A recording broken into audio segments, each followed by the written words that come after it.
Femern Bælt-forbindelsen skaber nye muligheder for regionen. Men det er ikke den eneste forandring.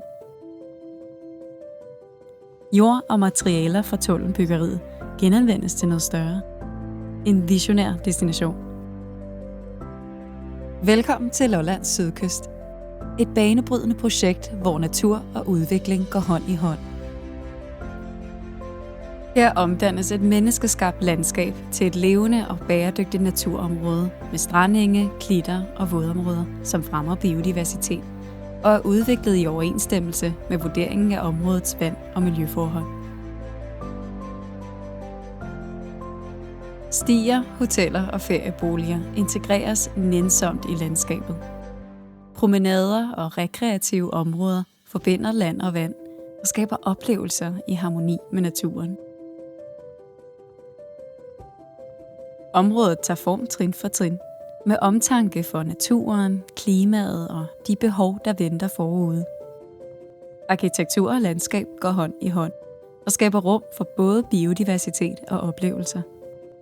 Det hele bygger på gennemtænkt design og bæredygtige materialer. Bag det ydre gemmer sig en stærk drivkraft. Lokalområdet producerer 4 gange mere grøn energi, end det forbruger. Sydkysten både beskytter og tilpasser sig. Kystlinjen er designet til at kunne modstå stigende vandstande, stormflod og ekstreme vejrforhold. Hele området er designet til at skabe overblik og tryghed.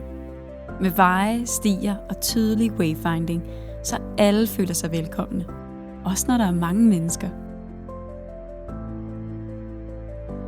Lollands Sydkyst er et unikt turismeprojekt med en stærk bæredygtig profil. Den sydvendte kyst og de gode transportforbindelser skaber en attraktiv destination. Med Femern Bælt-forbindelsen er Lollands Sydkyst inden for rækkevidde for over 19 millioner mennesker. Blot 4 timers kørsel væk. Målet er 4 millioner årlige overnatninger og 5.800 nye arbejdspladser på Lolland i 2050.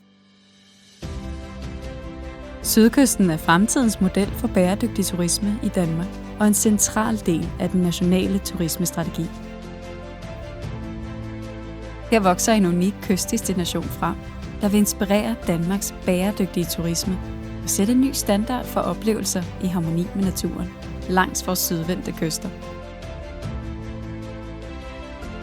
Sammen skaber vi en bæredygtig kystdestination i international liga.